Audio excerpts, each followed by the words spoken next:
Sounds sissy. Ladies and gentlemen, boys and girls, please give a huge round of applause. Vince Power. What a man. I mean, how do I introduce someone like yourself, sir? Please, come and have a seat. Here we go. Make yourself comfortable. It's only going to be a couple of hours, so we won't keep you. Now, it is genuinely, Vince, our pleasure to have you here. We appreciate you taking time because I'm sure you get bombarded with requests like this, do you? No. What? That's ridiculous. If you don't, you should be. I don't do many things like this. Do you not? No, but because I'm doing the fish in Liverpool, I'm in Liverpool at the moment, so I'm happy to do it, but I don't really. See, this is a special thing for you lot. Now, if somehow your head's been out of the music business for the past many years, and you're not overly sure about who this man is, he's a wonder, let me tell you. I don't do this with guests, but I think this should happen. For the past 30 years, Vince Power has promoted some of the biggest bands and artists in the world, never mind the UK. Paul McCartney, Nirvana, Prince, Oasis, Britney Spears, Johnny Cash, Arctic Monkeys, Metallica. It's popularised festivals in the UK through Reading, Leeds, Phoenix, Flower, Madstock, Glastonbury. You had a few years at Glastonbury. Brought about the reunion of the Sex Pistols. Remember them? I do. The Sex Pistols at Finsbury Park. Was the first person to pay Oasis £1 million for a headline gig, and is the I love this, is the only promoter to have his audience register on the Richter scale at from the Madness fans moon stomping in Finsbury Park. I mean, that is a CV, isn't it, right there? But what a life. It's not just within the music. You've led quite a life from your roots in Ireland, and you were one of 11, is that right? That's right. 7 of us survived. I was half a twin. My sister didn't survive, so yeah, I was 7, just like way back 100 years ago. But it's like I was always wanted to get out of Ireland and do something. So I left when I was 16, came to London. Hang on, I'm just getting the wave. Can you just hold the mic a bit closer, Vince? See, is that all right? Just Thank means you. I've never been on this before. So, Yeah. well, I like that. And do you know what? And that's how wonderful this is, because you have this CV, and yet it's very rare that any of us will have had a chance like this with Vince Power. So just going back then, those roots in Ireland, do you think that's responsible for the drive that you had throughout your life? I don't know, but I would think it's probably partly responsible for it. It's all I knew. I think being half a twin has a certain amount of gives you a certain amount of strength when you don't have her anymore. So. Do you mind me asking how old she was when? She was a week old. I mean, I don't remember, but when people ask me why have I got so much energy to sort of keep on trying proving myself, I'm still trying to prove myself, and hopefully it doesn't stop. Really? So you feel like you're still trying to prove yourself after all these years? Everything that's about me it's only about the next show. Tonight I've got a show in London, which I'm going back to, in a small venue that I opened, it's only got half the name of the Mean Fiddler. It's called The Fiddler, and it's 140 capacity. And we've got, it's not a promo this, but we've got the Men That Couldn't Hang playing there. It's sold out. Now, I've done 360. I'm back in Kilburn, where I came from when I was 16. When I came to Kilburn when I was 16. So I think it's all about going back and proving. I don't know. And hopefully it never stops. But hopefully if I prove to myself, then I'll probably I think you've proved to a lot of people a lot of things. Yeah, and I've enjoyed it mostly myself. It's not to be truthful about it. I've enjoyed it myself. You have? Yes, I mean, I'm then people have loved it, so it helps me. I think from the outside and from what we've experienced, whether we were festival goers or what was sort of put out there in the press, I think that no one could say anything other than you have always been a grafter. And for a conference like this, for a music conference where people are trying to get into the business, I would say that is so important, that you can't be hairy-fairy in this business. You need to have an ethic and a focus to get where you want to be. I don't want to say that is, but from the outside, that's my opinion of yourself. You have always been a grafter. You know where you want to go, even though there's surprises along the way. Do you feel that, and do you think that that's something that people out there in this business should have? Or well, I love getting up in the morning with something to do, and that's the big fear. If I get up, I've got nothing to do, then I think my saddest time was when I sold the Mean Fiddler, when I had all the money I could ever imagined I could spend. I mean, I spent it quite quickly because it wasn't actually that important to me. So, which meant I got back in and I bought Benicassim. So, yeah, I have to be doing something all the time. When was it that you sold Mean Fiddler?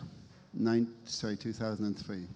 And is that when you then went to Benicassim? Yes, because there was a bowing clause I couldn't operate in this country. I sold to the big corporation Live Nation. It was then called Festival Republic, I think. And they said, okay, you have to sign this contract where you don't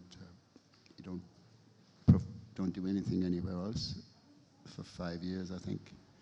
So I found Benicassim. I went there and paid them cash for their festival, and I started maybe, I don't know, I think it was 2 years. It was 2 years of doing nothing, and that was probably my saddest 2 years. Really? Because you got all this money, but that just doesn't mean anything. It doesn't actually mean anything if you're not happy. So let's just go back then. You came over to England. Where did you first go when you were 16? Did you go straight to London? No, my mother put me on the train in Kilmacthomas in a village in Waterford, and I went straight to Rosslare. From Rosslare to Paddington. My uncle's wife picked me up from took me to Hemel Hempstead. Oh, right, okay. So I spent a very short time there. This was 1963. It was very, I don't know, it wasn't very friendly. It was very racist. People didn't call me by my name Vince, they called me Paddy. So my aunt got me a job at Woolworths. She bought me a suit from Burton's and said that it cost £10 and I had to, actually could buy it cheaper now. A £10 suit, that's what you started with?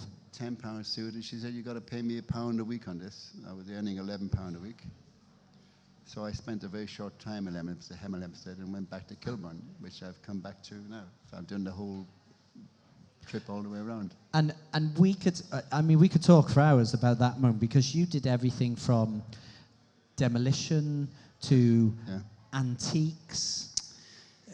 You were, didn't you work on a farm, or you had some kind of, there's a great quote that you had about oh no, bulls and insemination. About bulls, yeah. No, my mother, before I left to go to London, my mother said, I've written to this agricultural college in Galway, and you've got now, because we were very poor, you got a free scholarship with everything chucked in, and it's where you train to be an artificial inseminator. An artificial inseminator. Yeah. So we've all done that though. We've all trained on that. And I said to her, look, I can't really do this, and she was very disappointed because obviously to get in there was very special because I wasn't a farmer's son.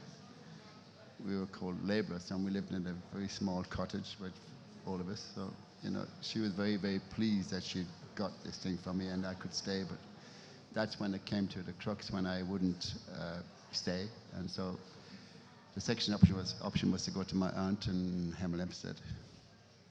So that was. You've literally done everything.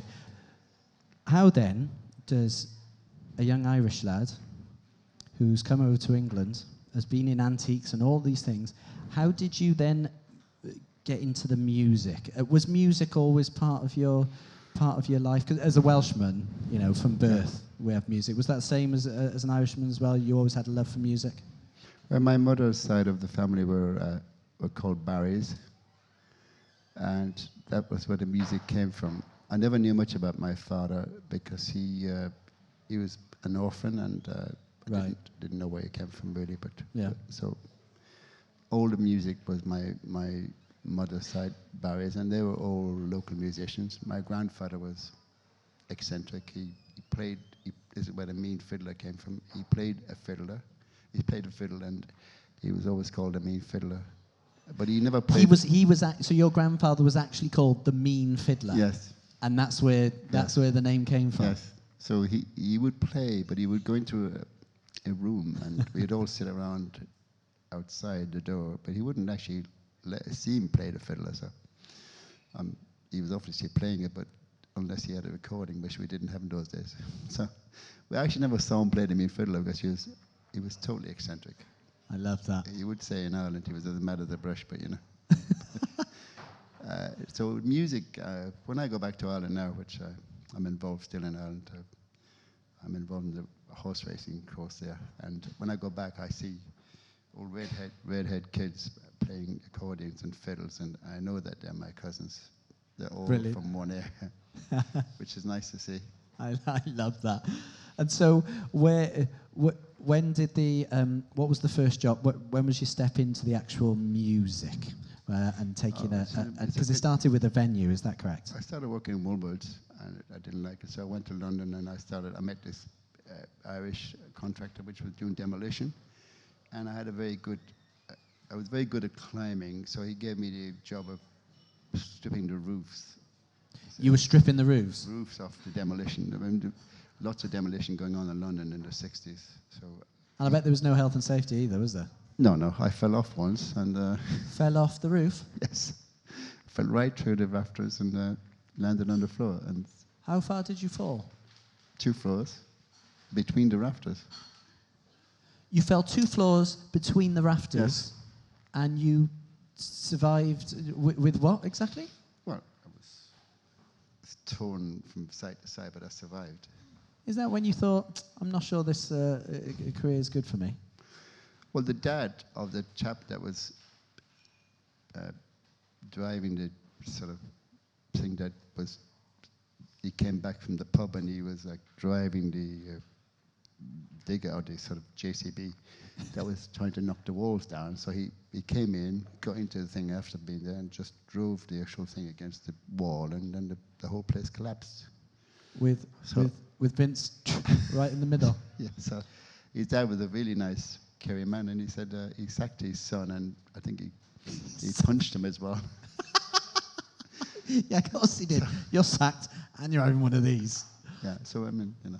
That was and from there you then went to. Is that when you went to antiques? Well, or were you doing everything? Or were you one of those people where you're doing everything all at the same time?